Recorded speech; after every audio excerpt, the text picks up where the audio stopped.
Ini soal kepiawaian, kemahiran para bakal calon presiden mengelak atau bertanya balik saat ditanya isu sensitif.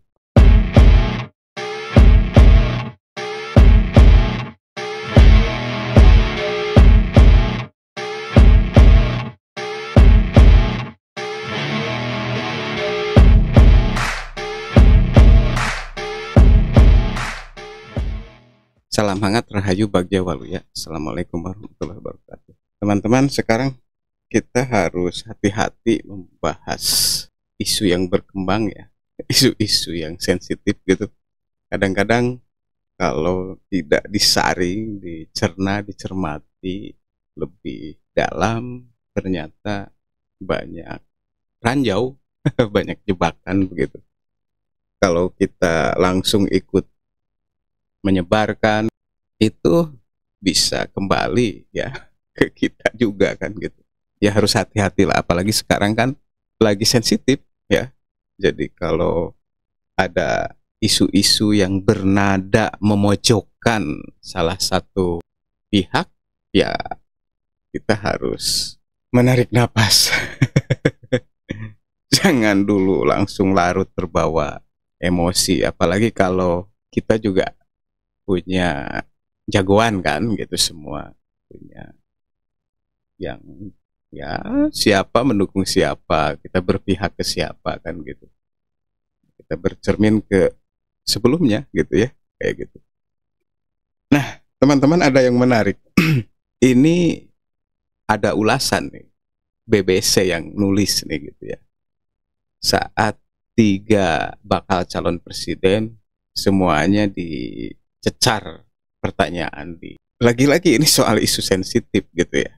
Ini soal kepiawaian, kemahiran para bakal calon presiden mengelak atau bertanya balik saat ditanya isu sensitif. Ini BBC News Indonesia nih yang mengulas gitu loh. Cara sejumlah bakal calon presiden menjawab pertanyaan dengan bertanya balik dinilai sebagai cara untuk mengelak ketika menghadapi topik yang sulit, sensitif, dan berpotensi merendahkan kredibilitas mereka. Itu kata pakar komunikasi politik Lely Aryani. Yang terbaru, bakal capres dari PDIP Ganjar Pranowo justru bertanya balik ketika dia ditanya oleh seorang mahasiswa, apakah dia petugas rakyat atau petugas partai? Dalam kuliah kebangsaan di Fakultas Ilmu Sosial dan Politik FISIP Universitas Indonesia Senin beberapa waktu lalu ya. Ganjar bukan satu-satunya bakal capres dari Koalisi Persatuan untuk Perubahan. Anies Baswedan juga pernah bertanya balik ketika ditanya apakah akan melanjutkan proyek Ibu Kota Nusantara atau tidak. Nah, begitupun Koalisi Indonesia Maju, bakal calon presidennya Prabowo Subianto bertanya balik ketika ditanya wartawan mengenai responnya soal manuver Muhaimin Iskandar yang menjadi bakal calon wakil presiden Anies Baswedan awal September lalu ya. Seorang konsultan politik yang pernah bekerja untuk sejumlah calon kepala daerah dan menolak namanya disebutkan mengatakan, cara bertanya balik kepada penanya terkadang direkomendasikan kepada kandidat untuk menghadapi isu-isu sensitif. Untuk isu-isu sensitif, biasanya lebih baik dijawab dengan cara yang nggak biasa kalau jawabannya belum ada. Ya biasanya pasti modelnya begitu karena jawabannya belum ada, kata dia, seperti yang dilansir oleh BBC News Indonesia. Bisa dengan nanya balik, menurut kamu gimana? Menurut pandangan kamu seperti apa? Biasanya jawabannya berputar. Kalau politisi jawabannya gamang seperti itu. Nah, ini ada beberapa momen ketika bakal calon presiden bertanya balik. Dalam kuliah kebangsaan di UI, seorang mahasiswa bernama Naufal bertanya kepada Ganjar, jika Bapak terpilih sebagai presiden RI, apakah Bapak tetap dengan prinsip tuanku ya rakyat, gubernur hanya mandat, dan tidak menjadi boneka Megawati? Apakah Bapak tetap menjadi petugas rakyat atau petugas partai? Kata Naufal ya, mahasiswa yang bertanya itu. Ganjar kemudian justru bertanya balik kepada Naufal.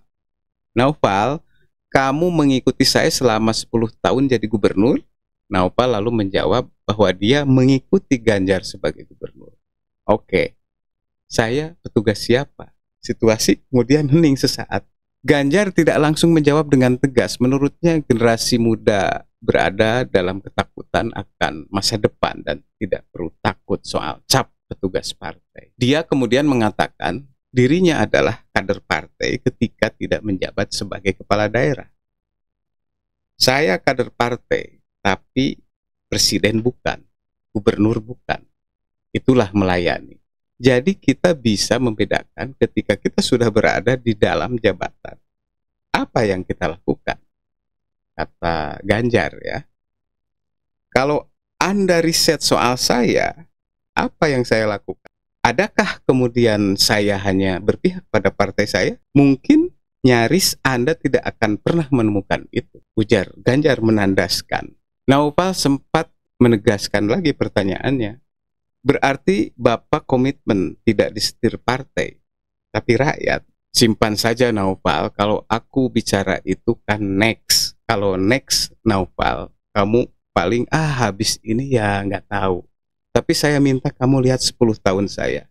10 tahun bukan waktu pendek, dan 10 tahun itu artinya saya terpilih 2 kali. Tutur Ganjar menandaskan. Pada momen lain, Anies Baswedan juga pernah melakukan hal serupa ketika ditanya soal sikapnya terhadap proyek IKN dalam rapat kerja nasional Asosiasi Pemerintahan Kota Seluruh Indonesia, APEKSI ke-16 ya, pada pertengahan Juli lalu. Saya melihat kalau ini, maksudnya IKN, rencana yang baik. Ya pasti jalan terus, kata Anies. Tapi bila ini ada masalah, saya kadang-kadang heran, kenapa sering ditanyakan ya? Apa ada masalah? Kok saya tak ditanya bagaimana dengan pangan murah, bagaimana dengan subsidi BBM? Kok selalu IKN yang ditanyakan? Apakah sesungguhnya dalam alam bawah sadar kita ada pertanyaan? Cukup sampai di situ jawaban saya, kata Anies ketika itu. Bertanya balik juga pernah dilakukan Prabowo Subianto saat ditanya mengenai deklarasi pasangan bakal Capres Cawapres Anies Baswedan Muhaimin Iskandar. Muhaimin sebenarnya merupakan mitra koalisi Prabowo sejak 1 tahun lalu. Namun PKB menyatakan Muhaimin telah menerima pinangan sebagai calon wakil presiden Anies. Saat ditanya soal manuver pria yang akrab disapa Caimin itu, Prabowo justru bertanya balik kepada wartawan. Disuruh siapa kamu? Maksudnya bertanya seperti itu ya, kata Prabowo kepada wartawan di Jakarta awal September lalu. Lagi-lagi seorang konsultan politik yang menolak namanya disebutkan mengatakan kepada BBC News Indonesia bahwa strategi komunikasi setiap kandidat presiden maupun kepala daerah telah disiapkan. Ada tim pemantau yang memonitor media sosial dan menyoroti isu-isu yang sering muncul. Isu-isu itu lalu diolah dalam bentuk daftar pertanyaan yang kerap ditanyakan. Biasanya para kandidat itu sudah punya panduan ya. Semacam himpunan pengetahuan umum gitu ya, dan khusus tentang isu-isu yang beredar dan bagaimana cara menjawab pertanyaan-pertanyaan itu. Tapi kadang namanya manusia, ketika ada pertanyaan spontan akan bingung menjawab apa. Dalam posisi seperti itu, yang keluar adalah karakter dari si kandidat. Ada yang meledak-ledak, berputar, atau membalikan pertanyaan. Tutur sang konsultan ini ya. Untuk pertanyaan-pertanyaan sensitif yang belum ada jawabannya, ada masanya tim konsultan menyarankan untuk menjawab dengan cara itu. Tapi sangat jarang untuk kami bilang, tanya balik saja Pak, karena biasanya sudah ada rujukannya kan gitu. Tapi biasanya sudah ada di panduan itu kan sebetulnya. Bahkan ada pula yang menggunakan strategi komunikasi seperti itu karena belum menentukan sikap dan masih ingin menunggu mana yang akan lebih menguntungkan secara politik. Menurut pakar komunikasi politik Lely Aryani, strategi bertanya balik biasanya muncul ketika seorang politisi menghadapi pertanyaan yang berpotensi merendahkan kapasitas mereka atau menodai citra ideal yang berupaya dibangun. Mereka akan mengelak dan menjaga kredibilitas mereka, kata Lely. Salah satu alasannya biasanya karena belum memiliki jawaban yang dirasa tepat atau menguntungkan untuk langkah politik mereka.